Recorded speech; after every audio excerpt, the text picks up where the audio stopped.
Yang pertama memang ada kasus kekerasan. Korbannya adalah dua anak, kemudian pelakunya diduga ini juga menjadi bagian dari tokoh masyarakat. Kemudian yang kedua juga ada kekerasan di satuan pendidikan, eh, di salah satu pendidikan informal dalam tanda kutip. Pelakunya adalah oknum eh, pimpinan pondok pesantren yang melakukan eh, kepada ketiga santri.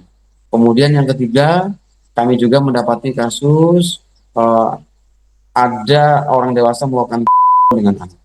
Kemudian yang keempat, kami juga mendapati ada diduga seorang seorang kakek melakukan tindak kekerasan asusila kepada cucu tiri ya, cucu sambung yang usianya masih balita. Dan kemudian yang kelima, kami juga menangani kasus ada anak usia 4 tahun yang kemudian mengalami kekerasan di mana pelakunya adalah tetangga dekatnya. Dan yang terakhir adalah yang lokusnya di Kota Tasikmalaya, bahwa Hmm. ada santri yang memang menjadi korban kekerasan seksual di mana pelakunya adalah oknum kembali pengasuh rumah tahfidz yang berdomisili di Kota Tasikmalaya. Jumlah korban secara keseluruhan yang memang hari ini yang sedang kami tangani adalah berjumlah 9 9. korban. Oh, Demikian.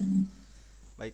Pak Ato, ini rata-rata sudah pasti korban mengalami trauma ya secara psikis dan fisik gitu.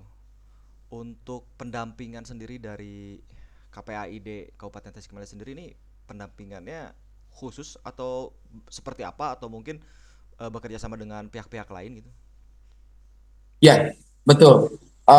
Memang di UBTD dan di KPAID ada tenaga ahli, baik itu psikolog ataupun terapis dan yang lain-lainnya. Tentu akan kami maksimalkan dan tentu kami juga apabila memang kami mengalami kewalahan atau memang kami mengalami tingkat kesulitan tertentu, maka kami juga akan meminta bantuan kepada provinsi. Ataupun misalkan kami juga tidak menutup ya gitu, tidak menutup bahkan kami membuka ada beberapa memang teman-teman psikolog yang ada di wilayah kota maupun di Kabupaten Tasikmalaya yang memang ingin bersama-sama dengan kami diperbolehkan. Tapi yang jelas kami akan melakukan pendampingan ekstra keras untuk berupaya memulihkan kembali anak-anak yang hari ini mengalami trauma. Secara khusus barangkali adalah anak yang memang hari ini menjadi korban kekerasan. Sebetulnya tindakan preventif ini sudah kami lakukan dari beberapa tahun yang lalu. Tetapi namun demikian bahwa adanya kejadian seperti ini bukan berarti bahwa tidak ada upaya tindakan preventif, tetap ada. Tetapi namun demikian tentu kami akan lebih intensif lagi, kami akan lebih maksimal lagi, dan kami juga akan lebih masif lagi. Hmm. Kami sudah melakukan komunikasi dengan beberapa satuan pendidikan, baik itu satuan pendidikan di lingkungan Kementerian Agama ataupun juga satuan pendidikan di lingkungan pendidikan nasional. Ini menjadi sebuah bahan pembelajaran dan termasuk bagaimana kita bisa memberikan sebuah sosialisasi bahwa sejatinya penyelenggaraan perlindungan anak itu bukan hanya semata-mata kewajiban dari KPAI, pemerintah ataupun polisi saja, Hmm. tapi saya pikir ini adalah sebuah kewajiban bersama-sama. Sehingga kami mengharapkan bahwa untuk melakukan pengawasan, pendampingan secara umum penyelenggaraan perlindungan anak ini adalah kewajiban bersama. Hmm. Yang selanjutnya tentu juga kami menghimbau bahwa kepada para orang tua untuk tidak sejengkal pun untuk tidak melakukan pengawasan kepada anak-anaknya dimanapun berada. Wabil khusus, saya pikir ketika anak ini akan ditempatkan di pendidikan, di lembaga pendidikan apapun itu, maka tolong untuk dilakukan analisa yang mengapa betul-betul yang baik, kira-kira anak ini mendapatkan sesuatu yang baik. Ya saya pikir selektif itu penting, Hmm. untuk tidak terburu-buru juga penting. Yang terpenting itu adalah bagaimana kita bisa menempatkan anak untuk meneruskan pendidikannya di tempat yang tepat. Itu saya pikir yang paling pas. Berarti KPAID sendiri juga terbuka bagi orang tua yang ingin konsultasi terkait hal-hal tersebut, termasuk pendidikan begitu ya Pak ya? Kami sangat terbuka dan bahkan tidak menutup kemungkinan korban itu tidak hanya cukup di angka 9, Iya. gitu. Mungkin bertambah, gitu. Tapi mungkin karena faktor malu dan sebagainya, mungkin saja gitu, sehingga kami juga mengimbau kepada masyarakat kalau memang anaknya atau siapapun itu yang memang terduga bahwa anaknya menjadi kekerasan dari peristiwa yang memang hari ini sedang kami tuntaskan, maka untuk tidak segan-segan, untuk tidak ragu-ragu untuk melaporkan kepada KPHI ataupun kepolisian terdekat atau kepada UPTD PPA. Dan satu hal, tidak dipungut biaya seperak pun di dalam kerangka pelayanan untuk anak-anak.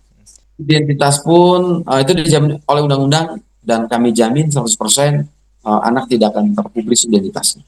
Siap. Tidak hanya foto, tidak hanya ini foto pun ini ya tidak dipublis begitu ya Pak Ato ya. Kalau dari KPAI semuanya sudah diatur di dalam undang-undang, protapnya sudah jelas, tapi namun demikian memang faktanya dari seiring perkembangan media sosial ini juga merepotkan, sehingga kami juga menghimbau kepada masyarakat yang memang mendapati video yang memang hari ini masih beredar di tengah-tengah masyarakat terkait kasus yang memang tadi kami riliskan bersama Polres Tasikmalaya Kabupaten, maka mohon untuk dihapuskan karena kalau sekiranya kami masih mendapati video ini masih beredar di tengah masyarakat, maka itu artinya muncul pidana baru. Alhamdulillah ya, untuk kasus yang tadi sempat dirilis di depan, mungkin memang tidak sangat rinci untuk kasus sodong hilir yang korbannya balita usia 5 tahun. Tersangka sudah kami tahan, ya, sudah kami tahan dan sekarang ada di rutan Mapolres Tasikmalaya. Ya.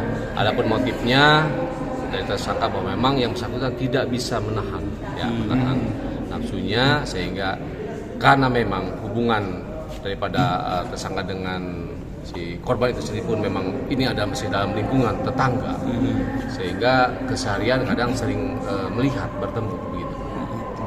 Dikasih apa? Bujuk rayu? Bujuk rayu.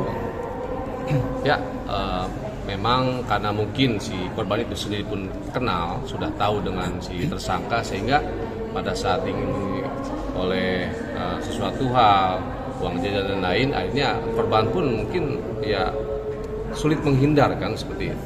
Berapa kali Bang lakukannya Bang? Sering pengakuannya?